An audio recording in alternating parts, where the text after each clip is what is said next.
George Strait is humiliated in a luxurious jewelry store, but when they find out he's the new owner, they're stunned.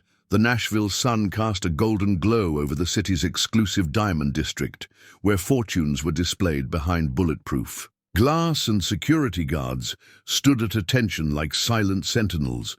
Among the gleaming storefronts, none commanded more respect than Diamonds Royale, the crown jewel of luxury establishments where only the elite, the famous, and the fabulously wealthy dared to enter. On this particular Wednesday afternoon in May, a dusty Ford F-150 pickup truck, at least 15 years old with Texas plates, pulled into one of the premium parking spaces directly in front of Diamonds Royale. The vehicle looked distinctly out of place among the collection of Bentleys, Maseratis, and custom Range Rovers that typically occupied these spots. If you're enjoying this story, make sure to subscribe to our channel for more incredible true stories about your favorite country music legends.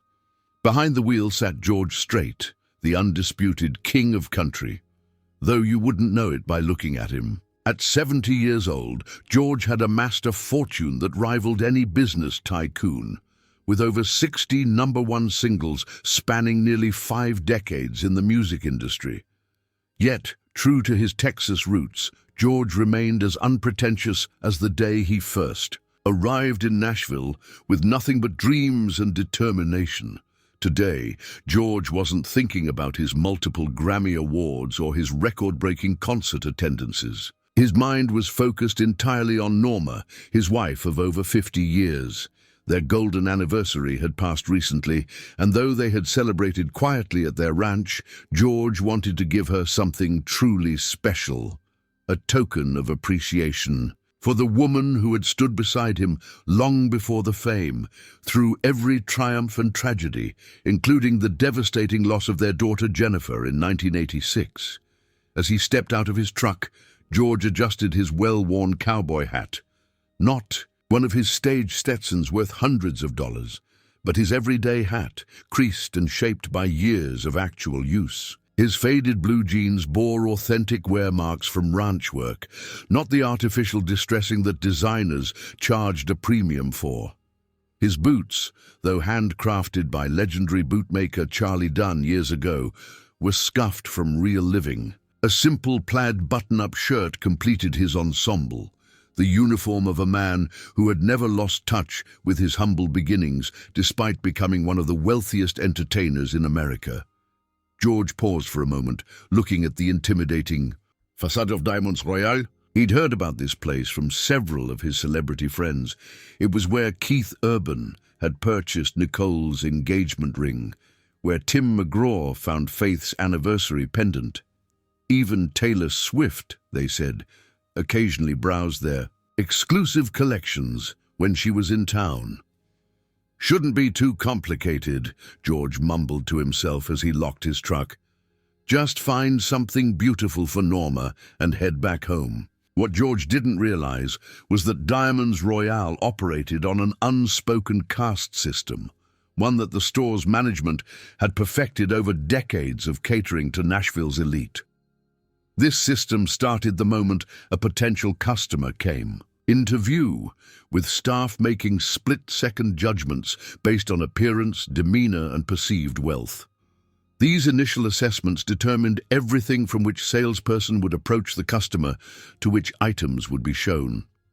Inside the gleaming interior of Diamonds Royale, Miranda Hoffman stood at attention behind the main display counter. At 42, Miranda had clawed her way to the position of sales manager through a combination of ruthless ambition and an uncanny ability to size up a client's net worth within seconds. Her sleek black dress and immaculate makeup were as much a part of her professional armor as her encyclopedic knowledge of gemstones and her network of celebrity connections. "Tyler!" Miranda called sharply to the newest member of the sales team, a handsome 26-year-old with aspirations of breaking into the music industry, who took this job primarily for the connections. "Do you see that truck outside? Be prepared for a casual visitor." Her tone made it clear exactly what she meant. someone not worth her personal attention. Tyler Wellington straightened his designer tie and nodded. Though relatively new, he had quickly absorbed the unwritten rules of Diamonds Royale. The silent hierarchy of customers was something the staff discussed openly in their morning meetings, though they used coded language that wouldn't sound discriminatory if overheard. Budget-conscious clients meant those to be gently but firmly steered toward the least expensive items, or preferably toward the exit. Aspirational shoppers were those who might make a purchase, but would be shown only mid-range items to avoid, wasting valuable time on someone who couldn't afford the best. Only premium clients, immediately identifiable by their designer clothes, celebrity status, or chauffeur-driven arrivals, were granted the full Diamonds Royale experience. "Maybe he's lost," whispered Veronica, another sales associate, as she pretended to rearrange a display of emerald earrings while sneaking glances at the door. Miranda smirked. "Or looking for the Western wear store down the street." This elicited polite laughter from the staff within earshot. The electronic chime announcing a new arrival silenced their amusement. All eyes turned discreetly toward the entrance as George Strait stepped inside, the automatic doors closing silently behind him. The interior of Diamonds Royale was designed to intimidate as much as to impress. The stark white marble floors gleamed under custom crystal chandeliers. Display cases crafted from bulletproof glass and brushed platinum contained treasures that most people would never touch in their lifetime. The air was perfumed with a subtle custom fragrance created exclusively for the store. Notes of leather, champagne, and rare woods designed to evoke feelings of exclusivity and wealth. George stood for a moment, allowing his eyes to adjust to the carefully calibrated lighting designed to make diamonds sparkle with maximum effect. He removed his hat respectfully, holding it in his hands as he began to walk slowly along the first display case, genuinely curious about what might catch his eye, what might be worthy of Norma. Miranda gave Tyler a slight nod, the signal to intercept this clearly inappropriate visitor before he could disturb any of the legitimate customers. Currently, she was personally attending to Bradley Cooper, who was in town filming his latest project and looking for gifts for his production team.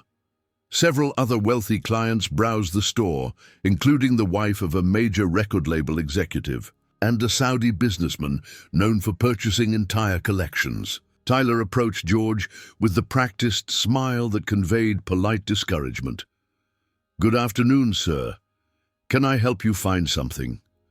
His tone contained the subtle inflection that regular people might not detect, but that conveyed to those in the know, "Are you sure you're in the right place?" George smiled warmly, completely missing the condescension in the young man's voice. "Afternoon.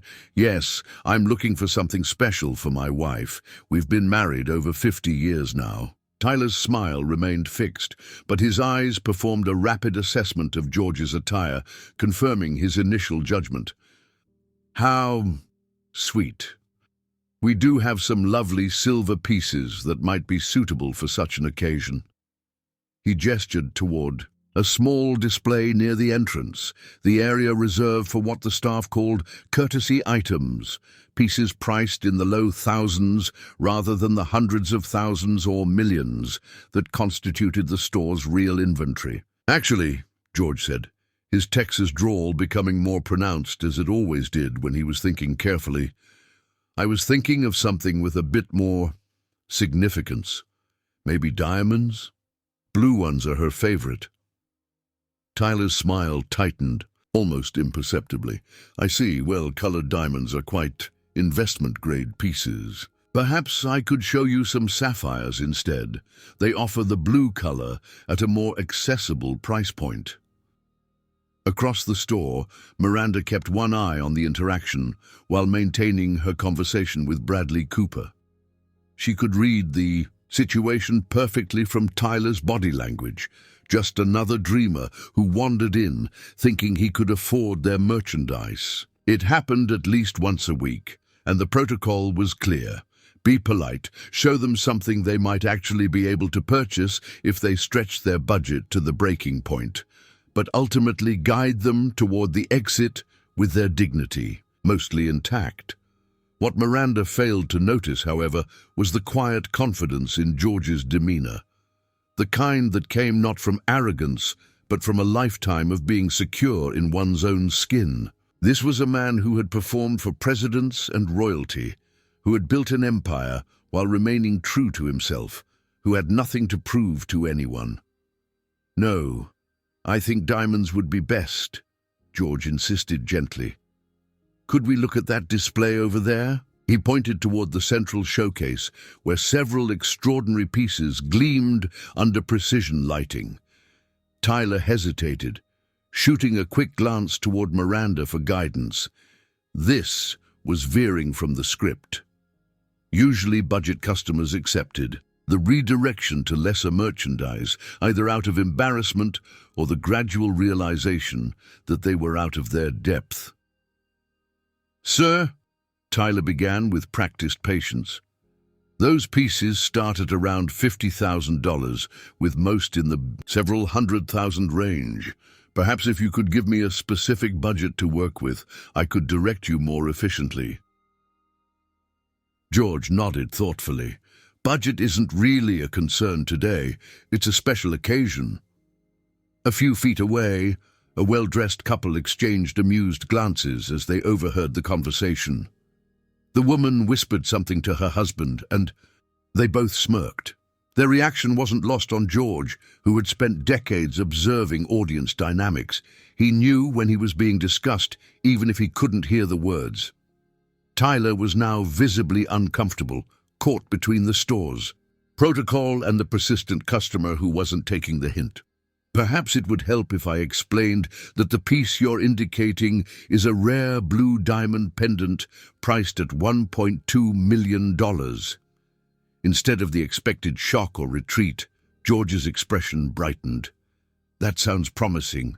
May I see it?" Miranda, who had been monitoring the increasingly problematic interaction, excused herself from Bradley Cooper and glided across the floor with the smooth efficiency of a shark that had detected blood in the water. Her practiced smile was warm, but her eyes were cold as she inserted herself into the conversation. "I apologize for the interruption. I'm Miranda Hoffman, the sales manager. Tyler, I can take over from here if you'd like to help Mrs. Davenport with the tennis bracelet selection." Her tone left no room for discussion as she effectively dismissed the junior salesperson. Turning to George, she maintained her professional smile while performing her own rapid assessment. Up close, she noticed his hands, strong, weathered, hands that spoke of physical work rather than the manicured fingers of their usual clientele. This confirmed her initial judgment. "Sir, I understand you're interested in our blue diamond collection. While we're happy to show you these pieces, they represent significant investments, typically acquired by our established clients with particular portfolio requirements. Perhaps I could suggest our heritage collection, beautiful pieces with historical significance but at more conventional price points." George's eyes crinkled slightly at the corners, the beginning of what those who knew him would recognize as his amused expression. "Ma'am, I appreciate your concern for my financial well-being, but I really would like to see that blue diamond. Pendant, the heart-shaped one, if I'm not mistaken." Miranda's smile remained fixed, but a flash of irritation crossed her eyes. This was becoming a scene, and scenes were bad for business. Several customers were now openly watching the interaction, including Bradley Cooper, whose interest seemed more amused than disapproving. "Of course," Miranda said with a slight edge to her voice. "However, that particular piece is actually part of our museum collection, displayed but not typically available for purchase. It's more of a conversation piece." George nodded slowly, seemingly absorbing this information. "I see. Well, I'd still appreciate a closer look if that's possible. My wife has always loved blue diamonds, ever since I gave her a tiny one. When we were first married and I was still playing small honky-tonks in Texas, something in his phrasing caught Miranda's attention, a hint of a story that sounded vaguely familiar, but she quickly dismissed it. Nashville was full of aging musicians with stories about their struggling early days, most of whom never made it big and now lived on memories and small royalty checks. "I'm afraid that's not possible without prior arrangement," Miranda stated, firmly. "Our museum pieces require special handling procedures and security protocols." The tension in the air was palpable now. Other customers had stopped pretending not to listen and were openly watching the uncomfortable standoff. The well-dressed couple from earlier were whispering to each other again, clearly entertained by the country bumpkin being put in his place. George adjusted his stance slightly, his expression unreadable. "I understand security concerns better than most, ma'am. But I've come a long way today and I'd really like to see that diamond." Miranda's professional veneer finally cracked. "Sir," she said, her voice lowered but intense, "I don't think you understand the reality of this establishment. That necklace costs more than most people earn in 20 years. We cater to a specific clientele and our security protocols exist. And for good reason. Now, I'd be happy to show you our collection of silver Western-themed jewelry, or I can direct you to several excellent stores in Nashville that might be more suitable for your needs." The insult, though elegantly delivered, hung in the air like a thundercloud. Several gasps could be heard from around the store. Even Tyler, watching from a distance, looked uncomfortable at the directness of Miranda's dismissal. George Strait, who had sold out stadiums larger than some small towns, who had earned and given away millions without fanfare, who had navigated the shark-infested waters of the music industry for decades while maintaining his integrity, simply stood there. His expression remained calm, almost bemused, as he absorbed the full impact of being judged as unworthy based solely on his appearance. What happened next would become the stuff of Nashville legend, the uncomfortable silence that had descended upon Diamonds Royale was broken by the sound of a door opening at the rear of the showroom.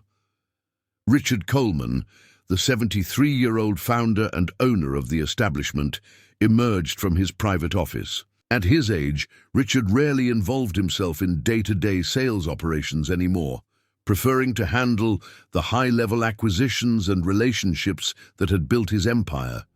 But something had drawn him out today, perhaps the unusual tension that seemed to permeate his normally serene showroom. Richard was old-school Nashville, a self-made man who had started with a small jewelry repair shop in the 1970s and built it into the premier luxury establishment in the southeastern United States. Though he now wore bespoke suits and had homes in 3 countries, he had never forgotten his humble beginnings or lost the ability to recognize authenticity when he saw it. As Richard stepped into the main showroom, adjusting his designer glasses, his eyes immediately locked onto the tall figure standing at the center display. Even from behind, there was something distinctly familiar about the man's posture and bearing that made Richard pause mid-step. Miranda, seeing her boss emerge, quickly attempted to regain control of the situation. "Mr. Coleman, everything is fine. I'm just assisting this gentleman in finding a more appropriate establishment for his needs." Richard barely heard her. He was staring at the customer with an expression of dawning recognition that transformed his distinguished features. "Good Lord," he whispered, almost to himself. Then louder, with unmistakable reverence in his voice, "George Strait, is that really you?" The effect of these words on the showroom was immediate and electric. Every head snapped toward George. Conversations stopped mid-sentence.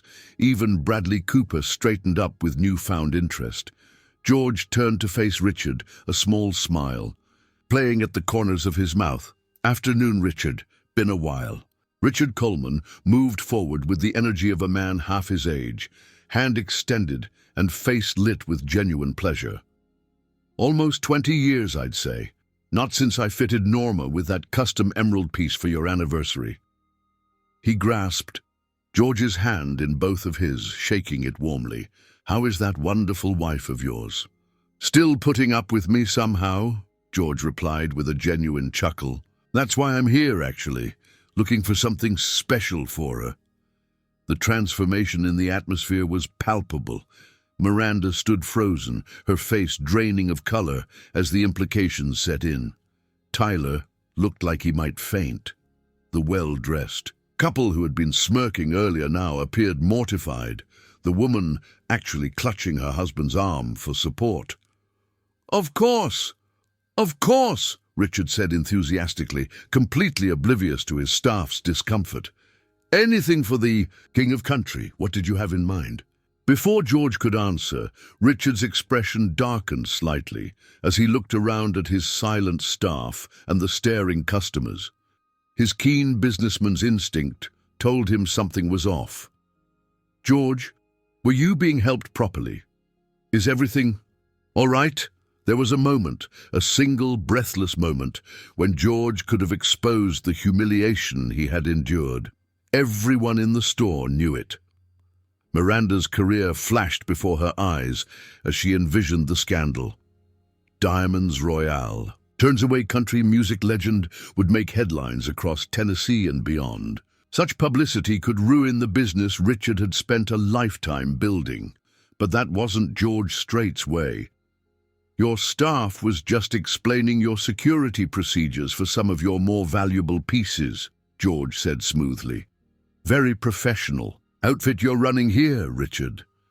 Relief washed over Miranda's face so visibly that it might as well have been projected on a screen. Tyler exhaled audibly from across the room. Even Richard seemed to relax slightly, though a lingering suspicion remained in his eyes as he glanced between George and his sales manager. "Well, those procedures certainly don't apply to you, my friend," Richard declared, placing a companionable hand on George's shoulder. "Come, let me show you our finest pieces personally. Miranda, the blue diamond heart that came in from Antwerp last month. Have it brought out immediately." "Of course, Mr. Coleman," Miranda replied, her voice almost a whisper as she hurried to comply. As Richard guided George toward a private viewing area reserved for VIP clients, the entire store seemed to rearrange itself. Staff members who had been pointedly ignoring the supposedly unworthy customer now hovered attentively nearby. Other clients, including Bradley Cooper, nodded respectfully as George passed. The viewing room was a marvel of luxury, leather chairs soft as butter, lighting that could be adjusted to simulate everything from bright daylight to romantic evening, and a discreet bar stocked with rare spirits and crystal glassware. "Please sit," Richard gestured to the most comfortable chair. "Bourbon. I keep a bottle of Pappy Van Winkle 23 year for special occasions." "Just water for now," George replied. "Haven't had my lunch yet, and Norma always says never drink on an empty stomach." Richard laughed as he poured sparkling water into a crystal tumbler. "Smart woman, always has been." He settled into the chair opposite George. "Now, before Miranda brings in that blue diamond, tell me what you're really looking for. Something tells me you didn't drive all the way into Nashville just to browse." George's expression softened. "Norma and I hit 50 years last month." "My God," Richard exclaimed, genuinely impressed. 50 years! In this town, that's rarer than any diamond we sell." "Truth is," George continued, "we've had some rough patches these past couple years. Health scares, losing some old friends. Makes you think about time, you know. I wanted to find something that says..." He paused, searching for the right words. "That says every day with her has been a blessing, even the hard ones." Richard nodded thoughtfully. "I understand completely. My Margaret and I just celebrated 47 years. When you've been with someone that long, it's not just about the sparkle anymore, it's about the substance." Outside, in the main showroom, a different kind of drama was unfolding. Miranda, Her hands, shaking slightly, removed the blue diamond heart pendant from its secure display. The piece was truly extraordinary, a 8.5-carat heart-shaped blue diamond of exceptional clarity, surrounded by smaller white diamonds in a platinum setting. At $1.2 million, it was one of the most expensive items in the store. As she carefully placed it in a presentation box, Tyler approached her, speaking in an urgent whisper. "Do you think he heard what we said about him? Do you think he'll tell Mr. Coleman?" Miranda's expression was grim. "If he was going to tell, he would have done it already. That's not what worries me." "Then what?" She shot him a withering look. "Don't you understand? That's George Strait. The George Strait, worth over $300 million, has sold more gold and platinum albums than any country artist in history. And we just treated him like he was some random old man who wandered in off the street." The blood drained from Tyler's face. "I didn't know. How was I supposed to know? He doesn't look like..." "Like what?" Miranda hissed. "Like money. That's the first lesson you should have learned. In luxury retail, real wealth doesn't always announce itself. Real power doesn't need to." Across the store, the well-dressed couple who had been smirking at George earlier were now having a heated, whispered argument. The woman was clearly distraught, dabbing at her eyes with a silk handkerchief. "We have to apologize," she insisted to her husband. "My God, David, do you realize who that was? My entire women's charity board would die if they knew I was in the same room as George Strait and didn't even recognize him. And the way we laughed." David, a music industry executive who should have recognized the country legend, looked equally mortified. "Honey, we can't just go up to him now. It would be awkward for everyone. More awkward than pretending nothing happened. He saw us laughing, David. He saw us." Back in the private viewing room, Richard was regaling George with stories of Nashville. In the old days, when country stars would come into his small shop to have their belt buckles repaired or to buy modest gifts for their wives. "Conway Twitty used to come in every Christmas Eve," Richard reminisced. "Always last minute, always panicking about finding the right gift for Dee. One year, he was so desperate he bought my wife's personal bracelet right off her wrist. Paid triple what it was worth just so he wouldn't show up empty-handed." George laughed, genuinely enjoying the conversation. "Sounds like Conway. Man never could plan ahead." A soft knock at the door interrupted their conversation. Miranda entered, carrying the presentation box with the reverence of a priest handling sacred relics. Her transformation was remarkable. Where before there had been condescension, now there was nothing but deferential respect. "The blue diamond heart, Mr. Coleman," she said, carefully placing the box on the viewing table. Her eyes flickered toward George, a mixture of fear and shame evident in them. "Mr. Strait, it's a tremendous honor to have you in our establishment today. If there's anything else you need, anything at all, please don't hesitate to ask." George acknowledged her with a polite nod, but said nothing. Sometimes silence was more powerful than words, a lesson he had learned from his father many years ago. As Miranda retreated from the room, Richard opened the presentation box with a practiced flourish. The diamond caught the light and exploded with color, deep, mysterious blue with flashes of brilliance that seemed to come from within the stone itself. "It's from the same mine as the Hope Diamond," Richard explained, "South African.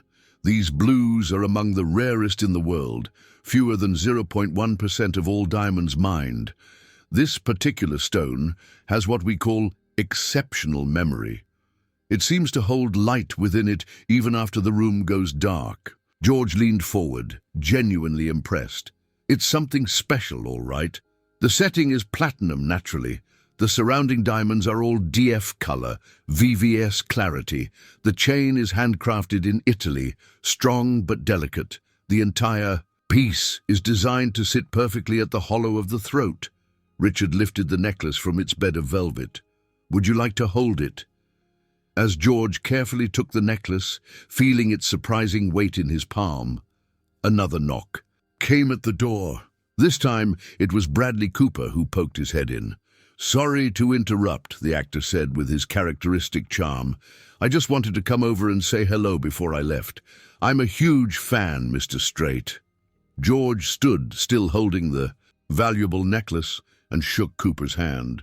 "Appreciate that. Enjoyed your last movie, the one about the songwriter." Bradley beamed. "That means a lot coming from you.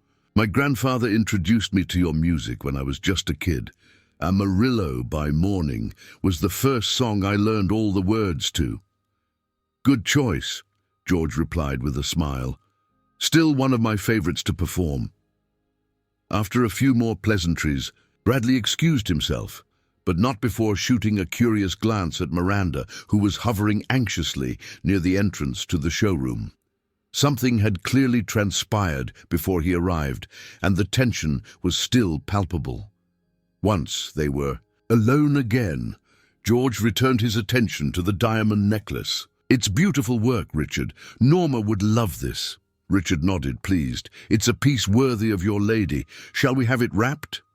George hesitated, turning the necklace so the central diamond caught the light again.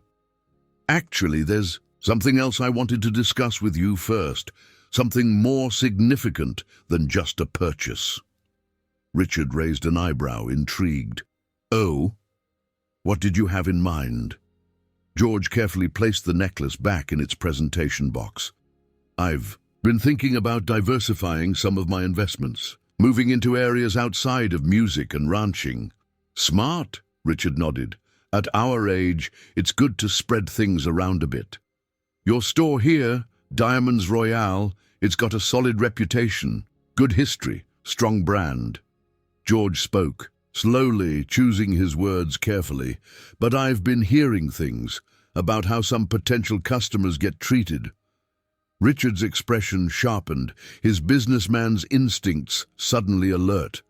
"What kind of things?" "That may be the welcome depends a little too much on how a person looks or what they're wearing." George held up a hand as Richard began to protest. "Now, I know every business has to make judgment calls. Can't spend the same time with everyone who walks through the door. But there's judgment calls, and then there's—" He let the sentence hang unfinished. Richard's face had grown serious, the jovial reminiscence of earlier replaced by genuine concern. "George, if something happened today before I came out—" "Not important right now," George interrupted gently.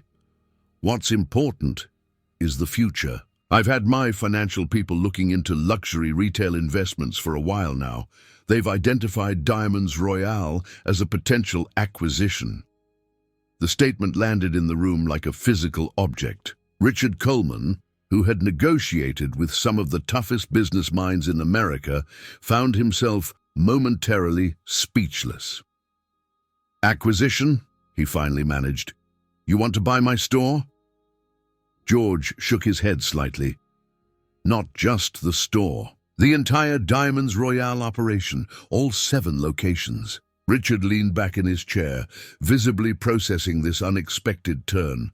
"I hadn't considered selling. The business is still profitable. Very profitable, in fact." "I'm sure it is," George agreed, "and it would remain so. I'm not looking to change what works, just maybe adjust some of the underlying philosophy." A complex mixture of emotions played across Richard's face: surprise, consideration, perhaps a touch of defensiveness. "May I ask why? This seems rather sudden." George's expression remained calm, but his eyes conveyed a seriousness that couldn't be missed. "Let's just say I've developed an interest in how people get treated when others think they're nobody important." The implication hung in the air between them. Richard was no fool.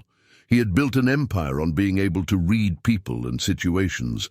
His gaze drifted to the showroom beyond the private room's glass door, where Miranda was nervously adjusting displays, and Tyler looked like he might be sick. "I see," Richard said quietly.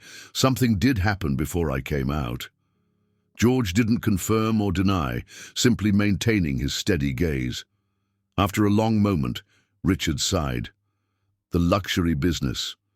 It creates certain habits of mind, certain ways of categorizing people. I've tried to maintain standards without losing humanity, but perhaps—" He trailed off, looking suddenly older. "Your staff is well trained on gemstones and security," George observed neutrally. "Maybe they just need a bit more training on people?"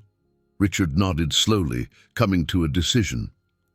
"Perhaps we should continue this conversation more formally, with your financial team and my lawyers present." "I'd like that," George agreed, extending his hand. "And Richard, I still want that necklace for Norma." As they shook hands, sealing a preliminary agreement that would soon become Nashville's biggest business story of the year, neither man noticed Miranda outside the glass door. She had approached close enough to hear fragments of their conversation, and the blood had drained from her face as the implications became clear. George Strait, the man she had dismissed, the customer she had humiliated, was about to become her boss.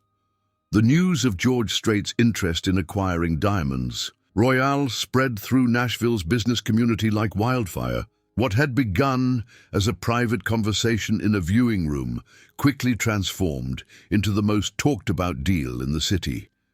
Within 48 hours, preliminary paperwork had been drawn up, financial teams had exchanged projections, and Richard Coleman had called an emergency meeting of his executive staff. The Diamonds Royale boardroom occupied the entire top floor of their headquarters building, with floor-to-ceiling windows offering panoramic views of Nashville's skyline. The morning sun streamed in, illuminating the 20-foot marble conference table around which sat the company's leadership team.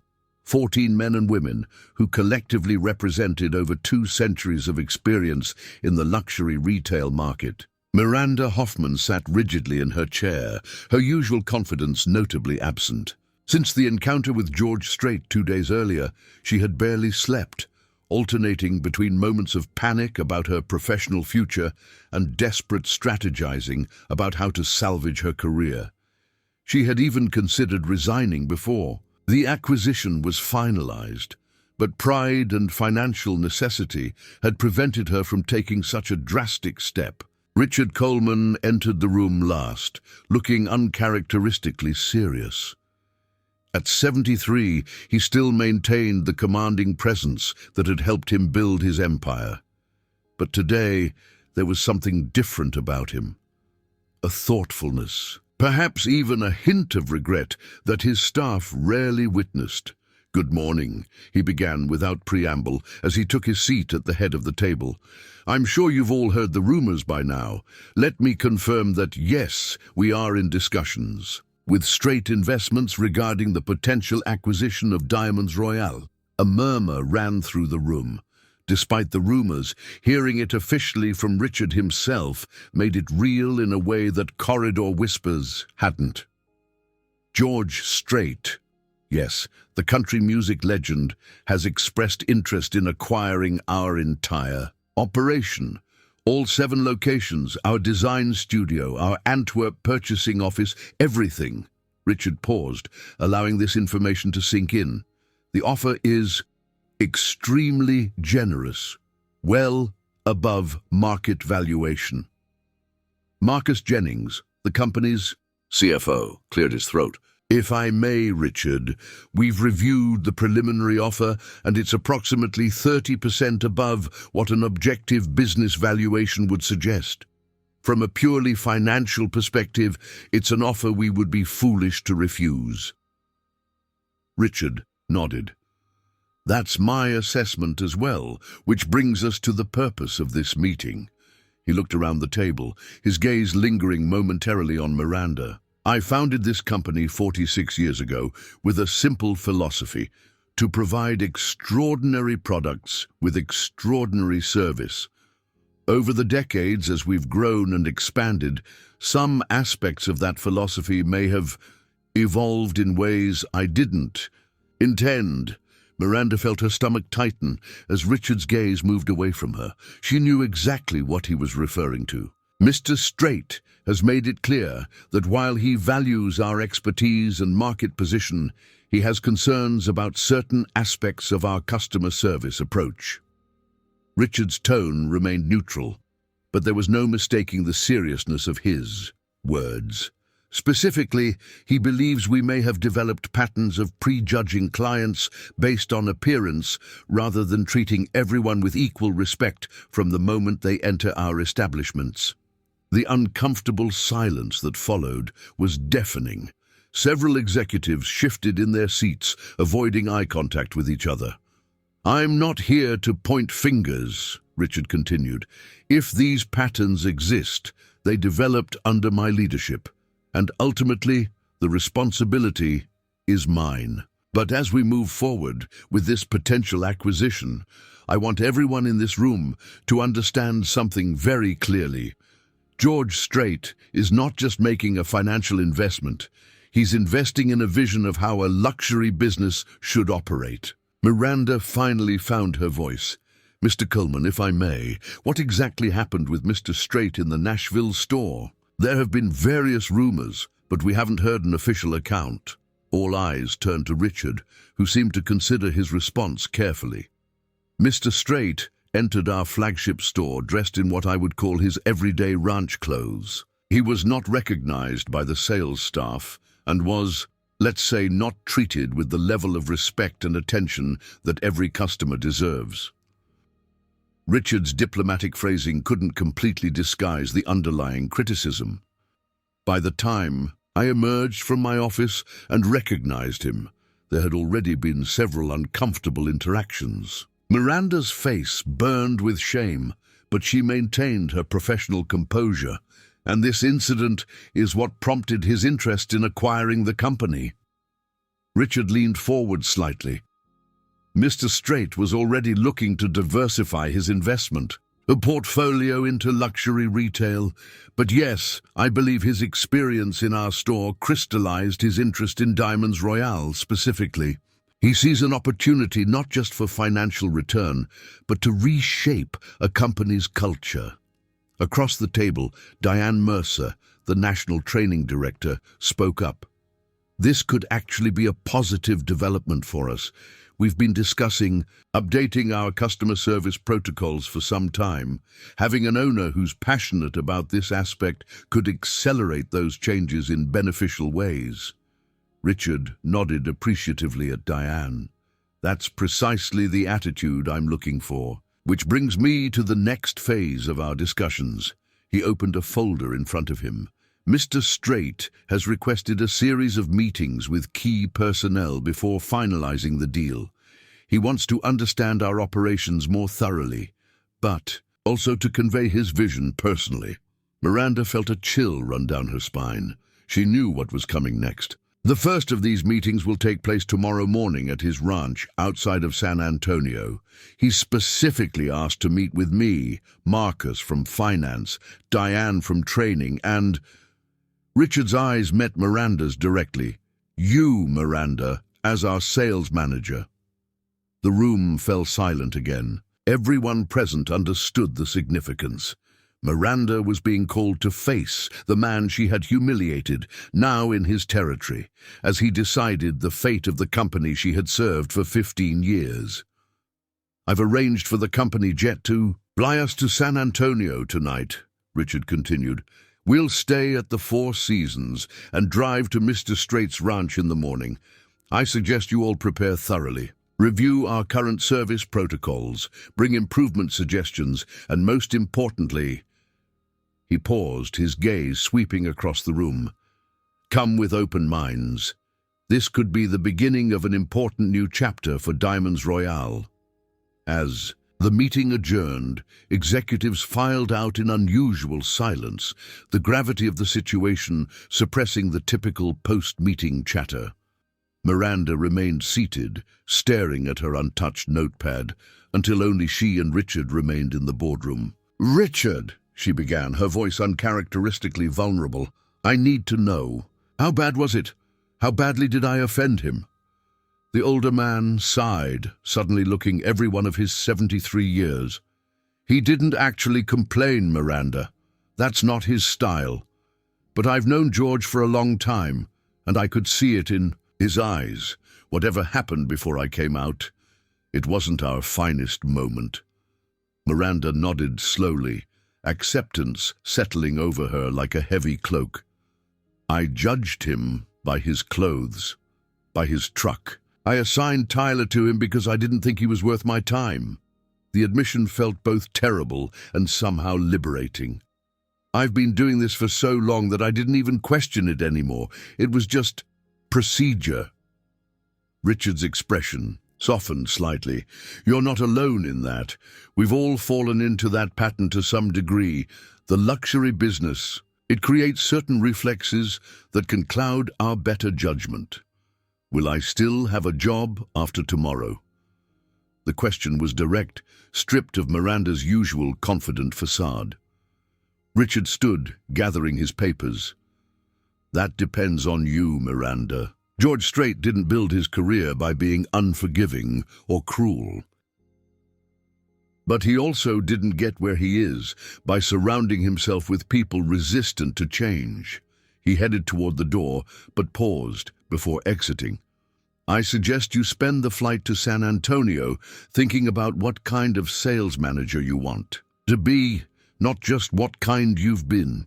After Richard left, Miranda remained at the table, the enormity of the situation washing over her in waves. Her entire career, the status she'd worked so hard to achieve, the lifestyle it afforded her, the professional identity she'd constructed, all of it hung in the balance because of a single interaction with a man she'd mistaken for a nobody. Meanwhile, several hundred miles away in Texas, George Strait was going about his day with the unhurried confidence that had become his trademark both on and off stage. The 8,000-acre ranch he called home was a working cattle operation, not just a celebrity showplace. This morning, he'd been up since dawn, helping his ranch manager assess a section of fence damaged in recent storms. As he drove his mud-splattered truck back toward the main house, George's thoughts drifted to the meeting scheduled for tomorrow. The Diamonds Royale executives would be expecting to meet George Strait, the business mogul, in some fancy office setting. Instead, he'd arranged for them to come to the ranch, to his world, where the trappings of wealth were present but never flashy, where function trumped appearance, and where a person's word and work ethic still meant more than their outfit or vehicle. The negotiations for Diamonds Royale had moved faster than even he had anticipated. His financial advisors had initially cautioned patience, suggesting they extend the due diligence period. But George had a gut feeling about this acquisition that overrode their concerns. It wasn't just a business opportunity. It was a chance to make a point about values that had guided his entire life. As he pulled up to the ranch house, a spacious but tasteful limestone structure that blended perfectly with the Texas hill country landscape, he spotted Norma on the front porch, reading in her favorite rocking chair. 50 years of marriage had only deepened his appreciation for her steady presence and unwavering support. She had been there through the lean years when they could barely afford rent, through the meteoric rise to fame, through the heart-wrenching loss of their daughter Jennifer, and through every triumph and challenge since. George parked and approached the porch, smiling as Norma looked up from her book. "How bad is the fence?" she asked, always practical, always connected to the real operations of their life together. "Not as bad as Hank made it sound," George replied, referencing their long-time ranch manager. "We'll have it fixed by end of day tomorrow." Norma nodded, making space for him on the porch swing beside her chair. As he settled in, she asked, "Are you ready for your meeting with those jewelry people?" George chuckled softly. "I think the real question is whether they're ready for me." Norma gave him a knowing look. "You're enjoying this a little too much, George Strait." "Maybe," he admitted with a smile, "but it's not about getting back at anyone, Norma. You know that's not my way." "I know," she said softly. "It's about making things right. It's always been about that with you.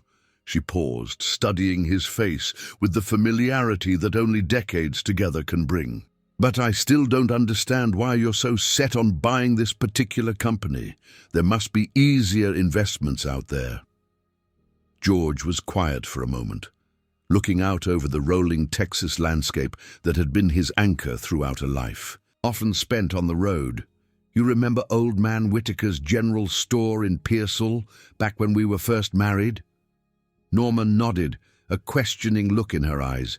"Remember that time we went in to buy groceries, and we were about $2 short? We'd just paid rent, and my gig at the bar had been cancelled that week." "Of course I remember," Norma said softly. "He told us to take the groceries anyway and pay him back when we could." George nodded. He didn't know I was going to be George Strait someday.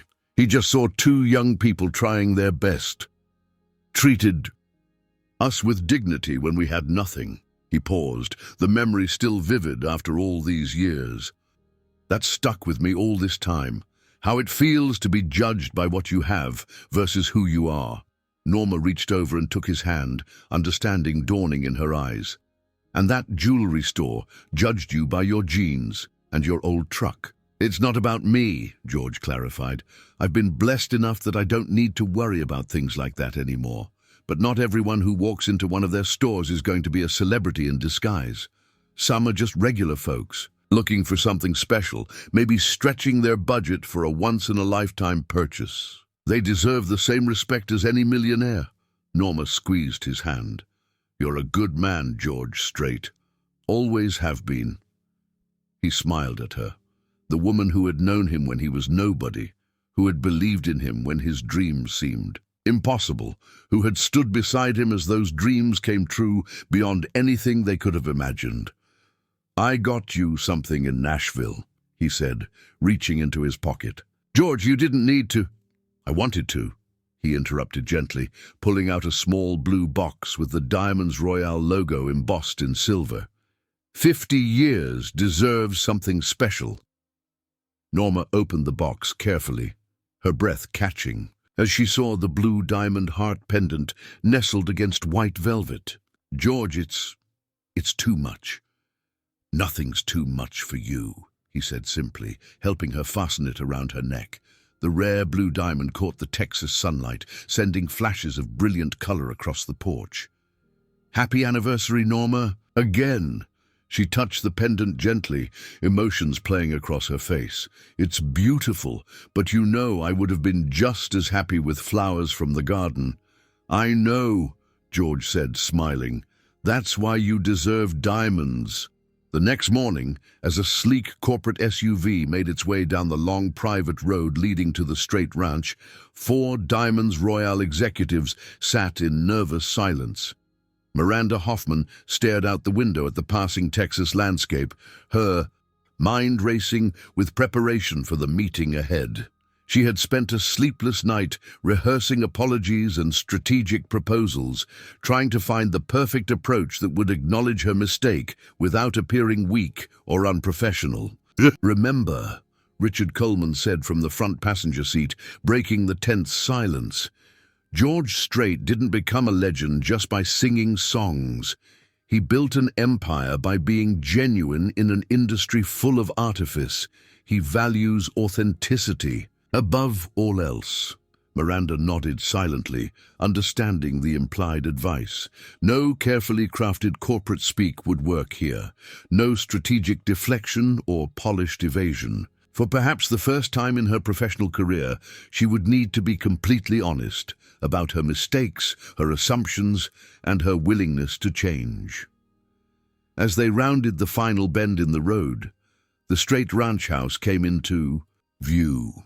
Impressive but not ostentatious, a perfect reflection of its owner. And there on the front porch, dressed in jeans, boots, and a simple button-up shirt, stood George Strait himself, waiting to welcome them not with the cold formality of a corporate acquirer, but with the warm hospitality of a Texas rancher. Miranda took a deep breath as the SUV came to a stop. The moment of truth had arrived. The next few hours would determine not just her professional future, but also challenge the fundamental assumptions that had guided her career for over a decade.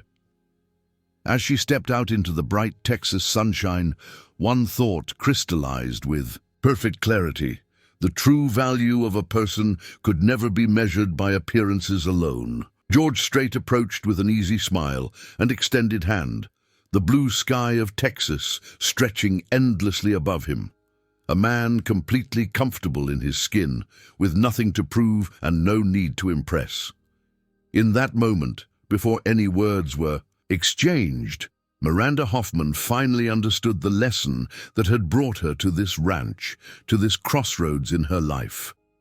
True dignity had nothing to do with the clothes one wore or the car one drove, and everything to do with how one treated others along life's journey. The revelation was both humbling and liberating, a chance to redefine not just a company's culture, but her own understanding of what truly mattered in a world too often blinded by surface appearances.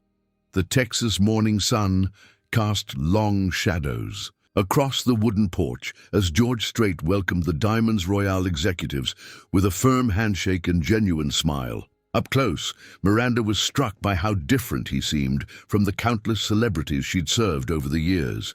There was no entourage, no air of self-importance, just a straightforward man whose weathered face told the story of a life well lived. "Welcome to the ranch," George said, his Texas drawl more pronounced on his home turf. "Hope the drive from San Antonio wasn't too dusty." He nodded toward Richard. "Good to see you again, old friend." Richard Coleman stepped forward, clasping George's hand warmly. "Thank you for having us, George. You remember Marcus Jennings, our CFO, and Diane Mercer, our training director." Both executives shook hands with their potential new owner, murmuring polite greetings. When George's attention turned to Miranda, she felt a momentary surge of panic. This was the moment she had rehearsed countless times in her mind during the sleepless night at the Four Seasons. But facing him now, all her carefully prepared statements seemed inadequate. "Ms. Hoffman," George acknowledged with a polite nod. If there was any recognition of their previous encounter in his eyes, he didn't show it. "Mr. Strait," Miranda replied, meeting his gaze directly. "Thank you for this opportunity." The words were simple, but she hoped they conveyed more than just professional courtesy. "Well, no sense standing around in the heat," George said, gesturing toward the ranch house. "Norma's set up coffee and breakfast inside. Thought we might keep this informal, unless you all prefer boardrooms and PowerPoints." The relief among the executives was palpable. They had arrived prepared for a high-stakes corporate negotiation. The offer of coffee and breakfast suggested something altogether more human. The interior of the Strait home reflected the same understated elegance as its exterior, spacious but not showy, luxurious without ostentation. Family photographs lined the walls, telling the story of a life rich with relationships rather than mere possessions. Awards and gold records were notably absent from the main living areas, tucked away in a modest study rather than displayed for immediate impression. Norma Strait greeted them in the kitchen, a warm, gracious woman whose natural elegance needed no designer labels to announce itself. Miranda couldn't help noticing the blue diamond heart pendant gleaming at Norma's throat, the very piece she had tried to prevent George from seeing just days earlier. The irony wasn't lost on her. "Please, help yourselves," Norma said, gesturing to a spread of breakfast tacos, fresh fruit and homemade pastries. "George tells me business is best discussed on a full stomach." As they settled around the large kitchen table with plates of food, Miranda found herself seated directly across from George, a placement that couldn't be coincidental. The conversation began with casual pleasantries and general discussion of the luxury retail market, but Miranda knew it was merely preamble. The real discussion, and likely her professional reckoning, was yet to come. Sure enough, after about 20 minutes of relaxed conversation, George set down his coffee cup and shifted subtly in his chair, a small movement that somehow commanded the complete attention of everyone present. "I appreciate y'all coming all this way," he began, his tone shifting from casual to thoughtful. "Before we get into the details of this acquisition, I'd like to share something with you. A perspective that's shaped how I've approached my career and my businesses." The executives leaned forward slightly, collectively holding their breath. "I've been fortunate enough to achieve a level of success that's beyond anything I could have imagined when I was a young man playing in Texas dance halls. For beer money," George continued, "but the most valuable lesson I've learned along the way has nothing to do with hit records or sold-out concerts." He paused, his eyes moving deliberately to each person at the table. "It's that how you treat people matters more than anything else, more than talent, more than business strategy, more than the bottom line." Miranda felt his gaze rest on her for a moment longer than the others, though his expression remained unreadable. "In the music business, I've seen plenty of talented people fail because they forgot that simple truth. They treated the janitor different from the record executive. They were one person when the cameras were rolling and another when they weren't." George shook his head slightly. "That's no way to build something that lasts." Richard nodded in agreement. "That's always been my philosophy as well, George. Treat everyone with respect." George finished for him. "I believe you mean that, Richard. I truly do. But somewhere along the way, something changed in your organization." His voice remained gentle, but there was no mistaking the steel beneath his words. "The way I was treated in your Nashville store wasn't an isolated incident. It was the result of a culture." A heavy silence fell over the kitchen. Norma quietly excused herself, sensing the conversation had reached a pivotal moment that required privacy. "George," Richard began, his expression pained, "I want to personally apologize for—" George held up a hand. "I'm not looking for apologies, Richard. What happened to me doesn't matter. I'm a 70-year-old millionaire who can walk into any store in the world and buy whatever I want. The real problem is what happens to everyone else, the ordinary folks who save up for years to buy something special for someone they love, only to be made to feel they don't belong." Miranda found herself nodding unconsciously, the truth of his words resonating more deeply than she wanted to admit. "Mr. Strait," she said, surprising even herself by speaking up. "You're right." All eyes turned to her, but she kept her focus on George. "What happened in the store, the way we treated you, it wasn't just a mistake. It was the result of patterns and practices that have become normalized." She took a deep breath. "As sales manager, I've not only participated in that culture, I've perpetuated it, trained others in it, rewarded it." The admission hung in the air, raw and uncomfortable. Diane and Marcus exchanged surprised glances. Such blunt acknowledgement of systemic failure was unheard of in their corporate culture, especially from someone as image-conscious as Miranda. "I appreciate your honesty, Ms. Hoffman," George said after a moment, his expression softening slightly. "That's a good start. If I may," Diane Mercer interjected, seizing the opening, "I've brought some preliminary thoughts on how we might revise our training procedures to address these exact issues." She reached for her portfolio, but George gently raised his hand again. "We'll get to all that," he assured her.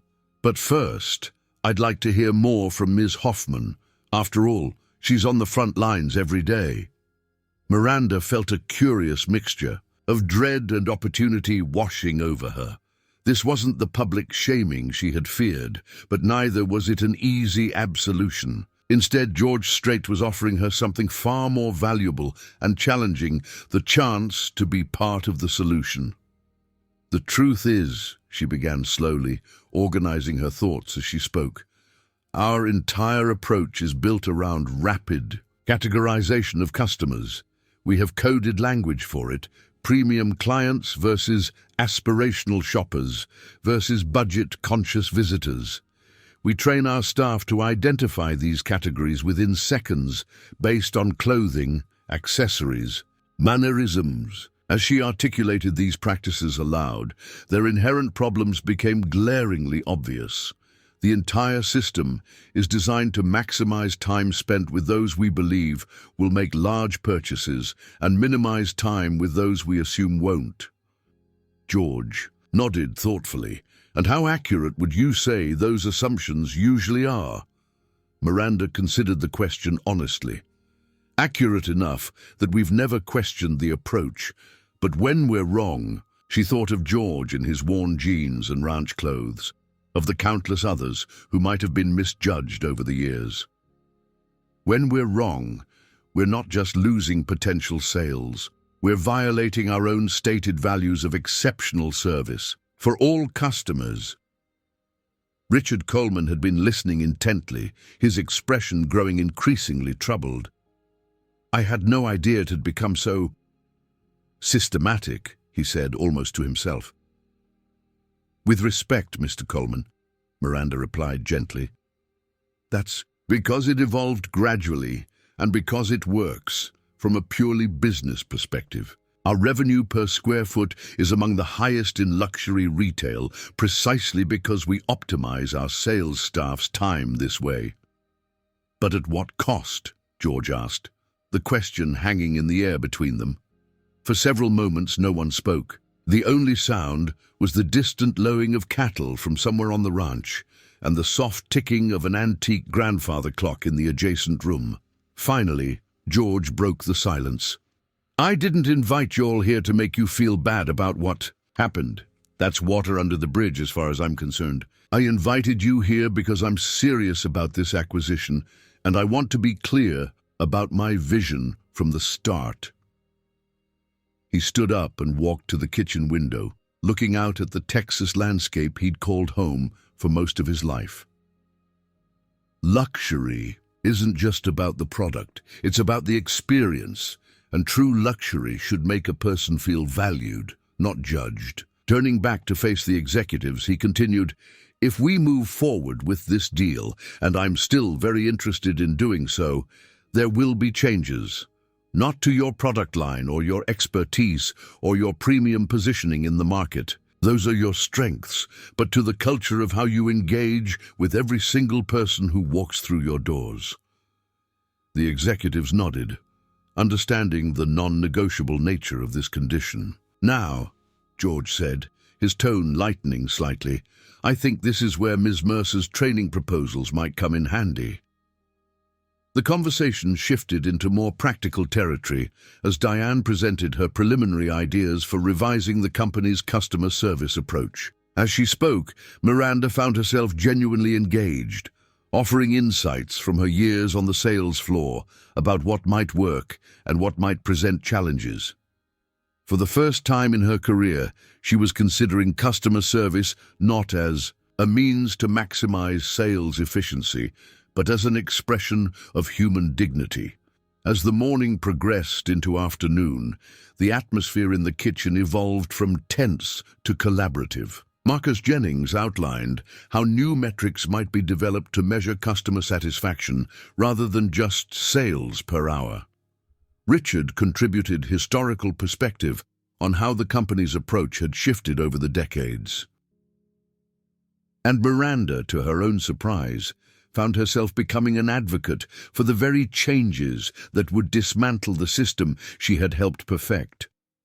Throughout it all, George listened more than he spoke, asking occasional questions, offering insights from his experiences in the music business, but largely allowing the Diamonds Royale team to work through the implications themselves. It was masterful leadership, not imposing change from above, but creating the conditions for internal transformation. During a brief break, as Richard and the others stepped outside to stretch their legs and make some calls, Miranda found herself alone with George in the kitchen. The moment she had both dreaded and needed had arrived. "Mr. Strait," she began, her voice quieter than usual, I owe you a personal apology. The way I treated you in the store was inexcusable." George regarded her thoughtfully. "May I ask you something, Miss Hoffman?"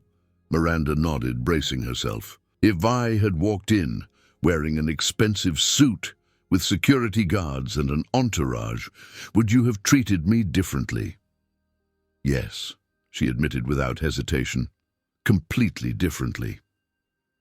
"And if I'd been recognized immediately as George Strait? Of course, you would have received our highest level of service." George nodded, unsurprised.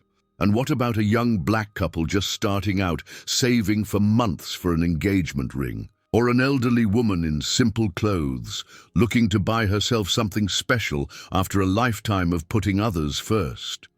Or a blue-collar worker wanting to mark a milestone anniversary? How would they be treated?" The question struck at the heart of everything they had been discussing. Miranda could have offered platitudes or corporate assurances, but something about George Strait's straightforward manner demanded equal honesty. "Not as well as they should be," she admitted. "Not as well as they deserve." George held her gaze for a long moment, then nodded once, accepting her answer. "Thank you for your honesty, Miss Hoffman." "Miranda, please," she said, feeling as though some invisible barrier had been crossed. "Miranda," he acknowledged with a slight smile. "You can call me George."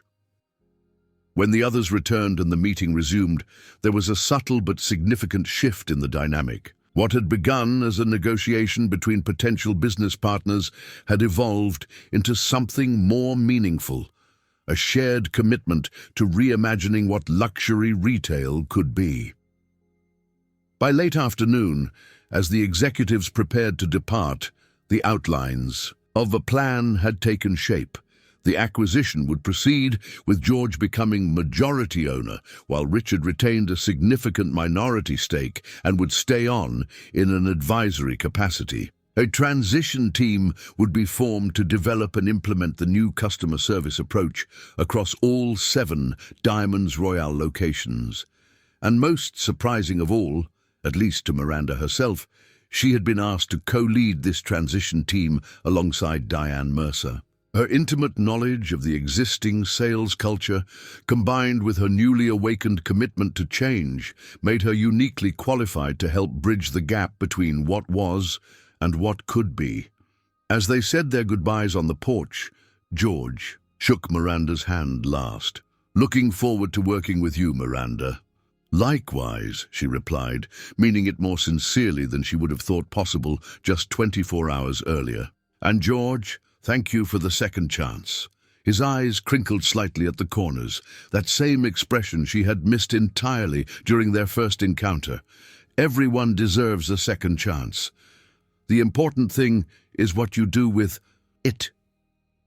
As the SUV pulled away from the ranch house, heading back toward San Antonio, where the company jet waited, Miranda gazed out the window at the vast Texas landscape.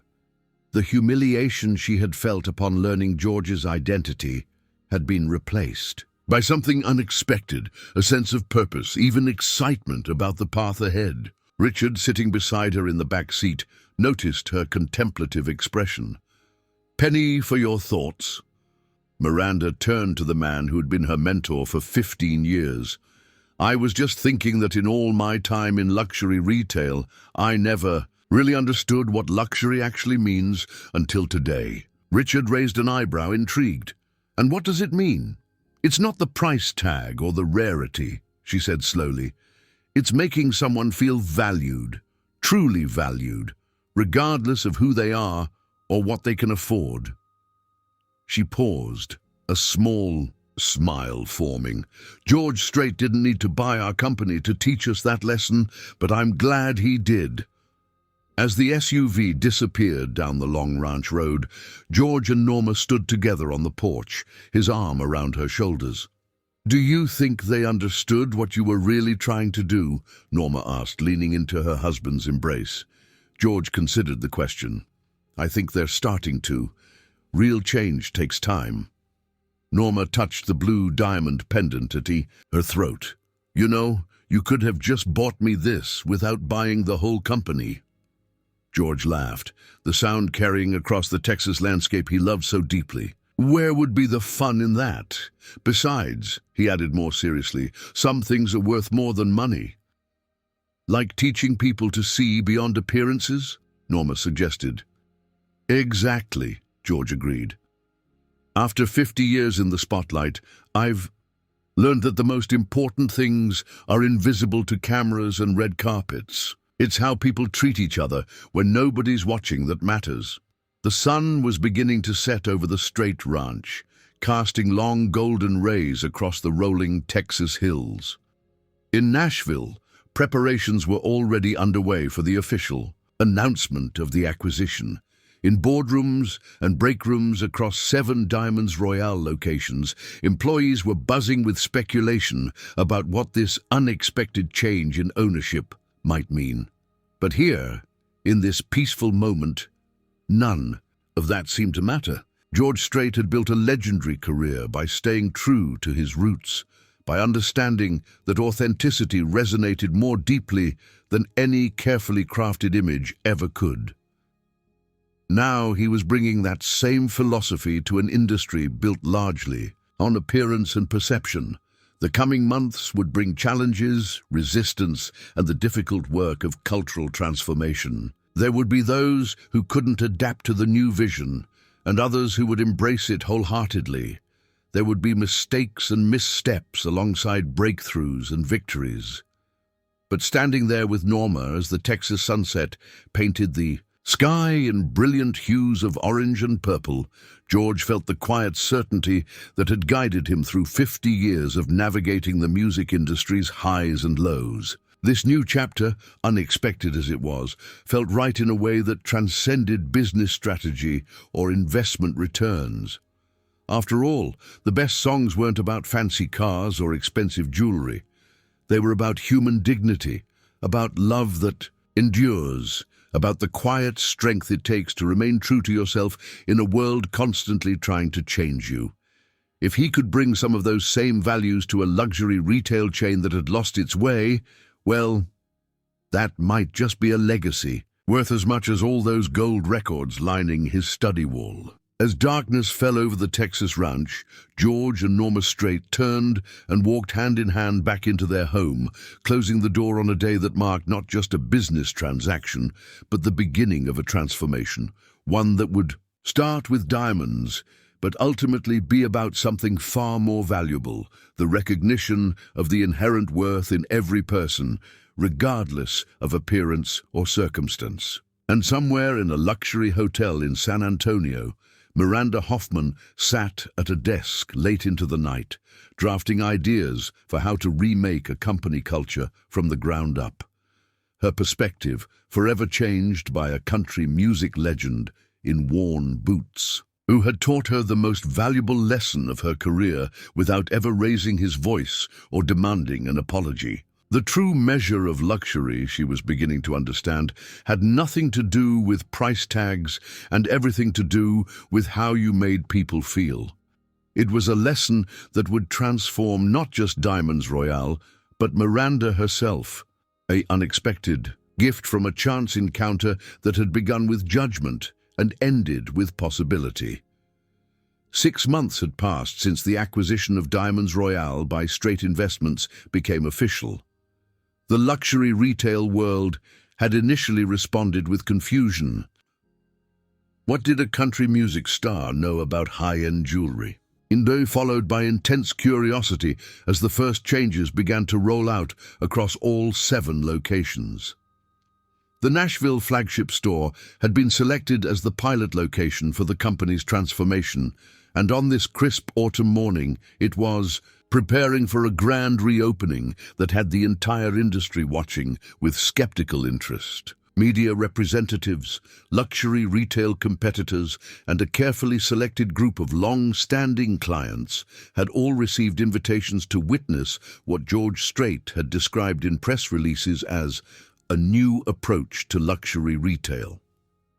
Miranda Hoffman stood in the center of the reimagined showroom, surveying the final preparations with an attention to detail that had always been her trademark, but which now served a broader purpose. The physical space itself had undergone subtle but significant changes. The stark white marble floors remained, but they were now complemented by warm wood elements and comfortable seating areas designed to invite relaxation rather than intimidate. The lighting had been redesigned to eliminate the subtle but deliberate shadows that had previously made the budget-conscious corner of the store feel separate and lesser. Now an even, flattering light bathed every display with equal importance. But the physical changes were merely the visible manifestation of the much deeper transformation that had occurred over the past 6 months. Miranda had co-led this transformation, alongside Diane Mercer, working longer hours than she ever had before, not driven by ambition or fear as in the past, but by a genuine conviction that had surprised even herself. "The East display still needs adjusting," said a familiar voice behind her. Tyler Wellington, the young sales associate who had first approached George that fateful day, had undergone perhaps the most dramatic personal transformation of anyone on staff. Under the new mentorship program Miranda had developed, Tyler had shown remarkable growth, evolving from a status-obsessed aspiring musician into a thoughtful professional with genuine people skills. "The blue diamonds aren't catching the light." Directly from the main entrance view, Miranda nodded, appreciating his attention to detail. "Good catch. Can you handle it?" "Already on it," Tyler assured her, moving toward the display with purpose. The store would open to the public in exactly 1 hour. Before that, George Strait would arrive for a final walkthrough, followed by a private ceremony for staff and special guests. Miranda checked her watch, feeling a flutter of nerves that had nothing to do with fear of criticism and everything to do with hope that George would approve of how his vision had been implemented. "Miranda!" called Diane Mercer, approaching. With a tablet in hand, "The final training reports are in from all locations, 100% completion on the new customer service protocols." She beamed with pride. Even the Hong Kong team, despite the language barriers. "That's excellent," Miranda replied, genuinely pleased. The training program they had developed together represented a complete reversal of the store's previous approach. Instead of teaching staff to quickly categorize customers by appearance and allocate attention accordingly, the new protocol emphasized treating every visitor with equal respect and curiosity. Sales associates were now evaluated not on sales per hour, but on customer experience metrics, regardless of whether a purchase was made. "And the feedback from the soft opening?" Miranda asked, referring to the previous day's invitation-only event for a diverse group of potential customers. Diane's smile widened. "Overwhelmingly positive, especially from the focus group of first-time luxury shoppers. They used words like welcoming, unpretentious, and respectful, exactly what we were aiming for." Before Miranda could respond, her phone buzzed with a text message from security. "Mr. Strait has arrived, entering through back entrance as requested." "He's here," Miranda told Diane, smoothing her dress nervously. "Everything ready in the private room." "All set," Diane confirmed. "Richard is already waiting there." Miranda nodded and headed toward the store's private viewing room, where George Strait had first proposed the acquisition 6 months earlier. As she walked, she reflected on the journey that had brought her to this moment, from the humiliation of that initial encounter to the unexpected opportunity it had created, and finally to the profound personal and professional transformation she had undergone. The Miranda Hoffman, who had once judged customers by their shoes and watches, now found such behavior incomprehensible. The change hadn't happened overnight. It had been a gradual awakening accelerated by countless hours of conversation with George, Richard, and others who shared the vision of what Diamonds Royale could become. Most importantly, it had come from directly witnessing the impact of treating every person with genuine respect, seeing the joy on the face of a factory worker buying his wife an anniversary gift, the gratitude of an elderly woman reinventing herself with her first luxury purchase, the relief of young couples being taken seriously regardless of their budget.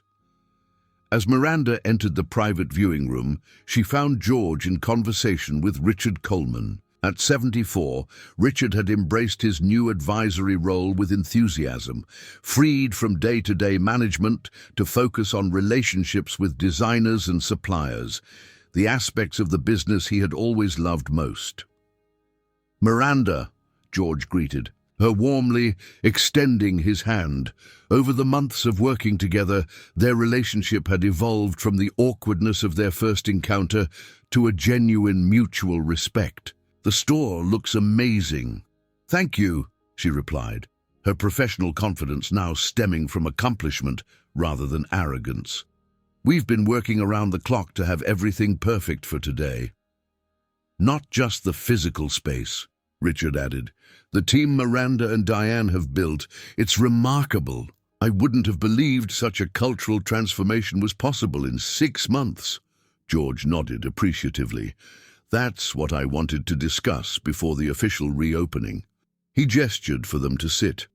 "I've been reviewing the financial reports from the Austin location, which implemented the new approach 2 months ago."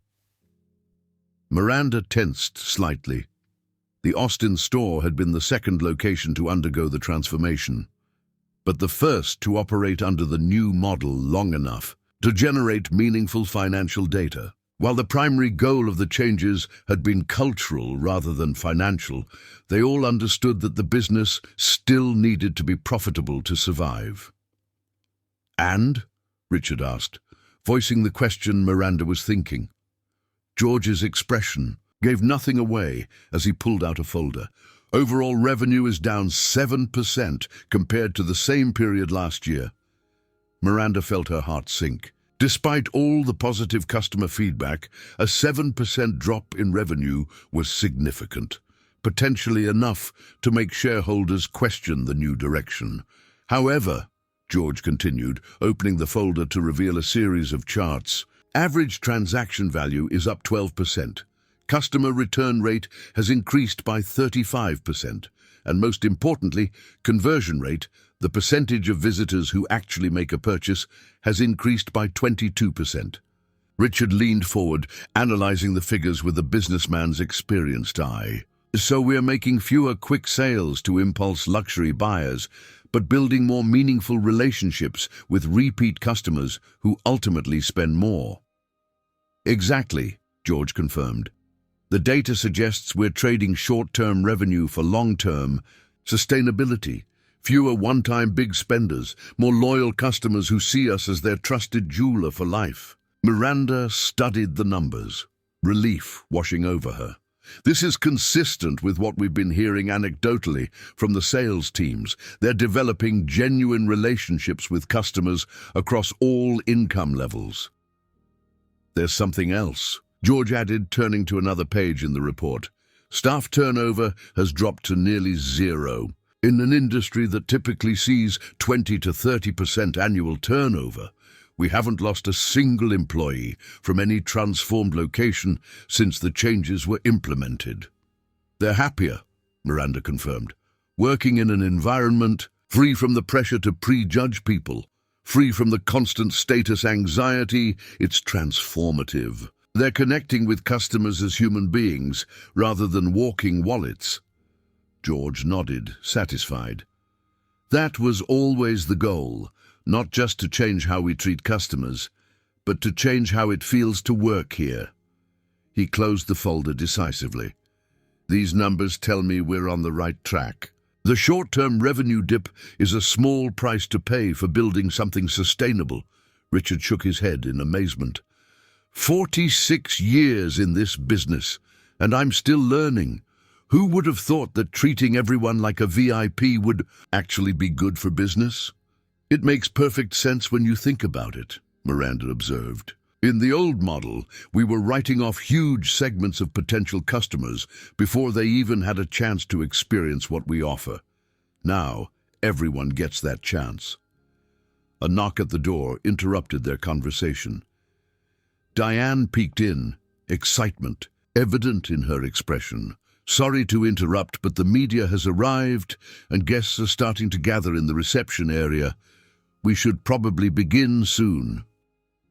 George stood, adjusting his bolo tie, a concession to formality while still maintaining his authentic style. "Ready for the big reveal?" Miranda and Richard rose as well, exchanging determined glances. "Ready," they confirmed in unison. The reopening ceremony was intentionally brief but meaningful, rather than the champagne-soaked extravaganza typical of luxury retail events. George had insisted on a format that emphasized the human connections at the heart of the new Diamonds Royale vision. Standing before an assembled crowd of media representatives, industry figures, and specially invited guests from all walks of life, George spoke simply but powerfully about his vision for the company. "Luxury isn't about exclusion," he told the attentive audience. "True luxury is about making everyone feel valued, respected, and worthy, regardless of who they are or what they can afford. At the new Diamonds Royale, we believe that how we treat people is just as important as the exceptional products we offer." As George concluded his remarks, Miranda noticed a familiar face near the back of the crowd, the well-dressed woman who had smirked at George during his initial visit. She was attending with her husband, the music industry executive, both looking distinctly uncomfortable as they realized that the country legend they had mocked was now addressing the crowd as the company's owner. Rather than feeling vindictive satisfaction, Miranda found herself hoping that they too might experience the transformation that had changed her own perspective so dramatically. After all, the lesson at the heart of the new Diamonds Royale was that everyone deserved to be treated with dignity, even those who had momentarily forgotten that fundamental truth themselves.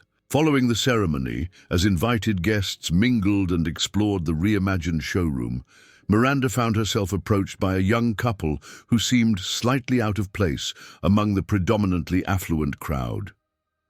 "Miss Hoffman?" the woman asked, hesitantly. "You probably don't remember us, but we came in about 7 months ago looking for an engagement ring." Miranda studied their faces, a vague recollection forming. "You were saving for a princess-cut solitaire," she said slowly, details returning. "I think I directed you to our more affordable section." The woman nodded, her husband squeezing her hand supportively. "We ended up leaving without buying anything. The way we were treated, it made us feel like we didn't belong here."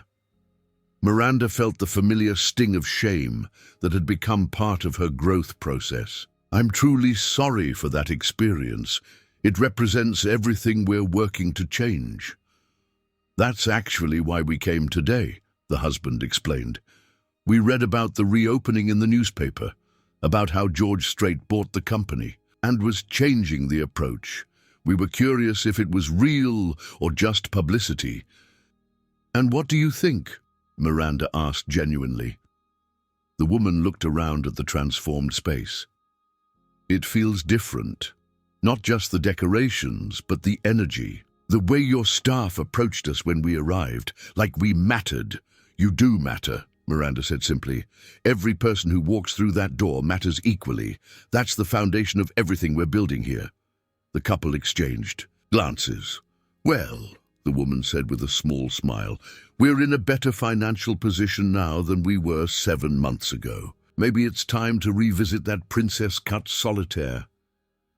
"I'd be honored to help you," Miranda replied, and she meant it, not as a sales tactic, but as a genuine desire to be part of their story, to help transform what had been a negative experience into something positive. Across the room, George observed this interaction with quiet satisfaction. Norma stood beside him, elegant in a simple blue dress, that complemented the famous pendant at her throat. "You did it," she said softly, following his gaze to where Miranda was now leading the young couple toward the engagement ring display, giving them the same attention and care she would show any client. "We did it," George corrected her. "It takes a whole team to change a culture." "Still," Norma persisted, "not many people would have seen potential in someone who treated them so poorly.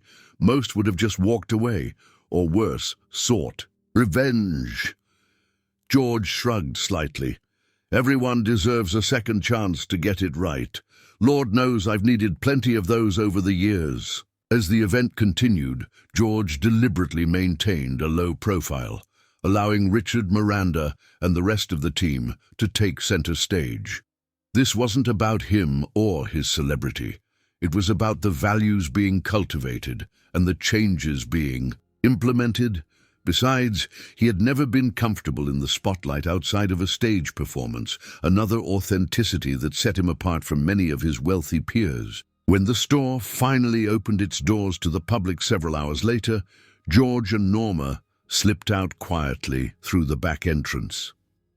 They had a long drive back to Texas ahead of them, and George preferred the peace of the open road to the luxury of private flights. As they settled into his truck, the same vehicle that had caused such consternation among the Diamonds Royale staff during his first visit, Norma reached over and squeezed his hand. "You know what I love most about you, George Strait?" she asked, a smile playing at her lips. "My boyish charm, my hit records, my ability to still fit into my jeans from 30 years ago?" he suggested with a grin. "The fact that after all these years, after all the fame and success, you're still the same man I fell in love with," she replied. "You've never forgotten where you came from, or what really matters." As they drove away from Nashville, the city's skyline receding in the rearview mirror, George reflected on the journey that had begun with a simple desire to buy his wife an anniversary gift and had evolved into something far more meaningful. What had started as a moment of humiliation had transformed into an opportunity to effect real change, not through anger or vengeance, but through understanding and vision. The new Diamonds Royale would never be perfect. There would be setbacks and challenges ahead. Old habits could resurface, and maintaining the cultural transformation would require constant vigilance. But something fundamental had shifted, not just in how the company operated, but in how people like Miranda Hoffman understood their role in the world. And perhaps that was the greatest luxury of all, the privilege of growth, of becoming better than you once were, of learning to see beyond surface appearances to the inherent dignity in every person. It was a lesson George Strait had learned long ago on the dusty roads of Texas, playing in small honky-tonks for anyone willing to listen.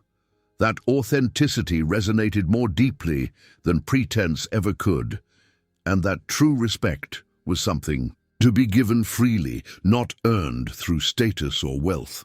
As the miles stretched out before them, George reached over and turned on the radio. One of his own songs was playing, an older hit about staying true to yourself in a world that constantly tried to change you. He smiled at the serendipity of it, at the way life sometimes came full circle in the most unexpected ways. Beside him, Norma hummed along softly, the blue diamond heart catching the late afternoon sunlight as it had that first day at the ranch. Its brilliance was undeniable, but to George it would never shine quite as brightly as the woman wearing it, or the values they had built their life upon. Some things, after all, were more precious than diamonds: integrity that wouldn't bend, kindness that couldn't be faked, and the quiet dignity of treating everyone, from kings to cowboys, with the same genuine respect.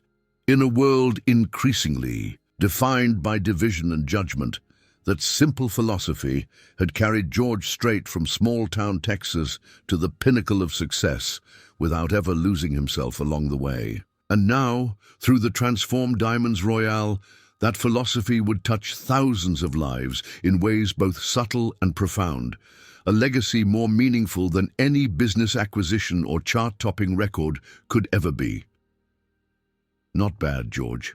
Thought with quiet satisfaction for a country boy in a pair of worn boots who simply wanted to buy his wife a special gift. In the jewelry business, they often said that diamonds were forever. But George Strait knew that values, when lived, authentically and passed on to others, were the only truly timeless legacy any person could hope to leave behind.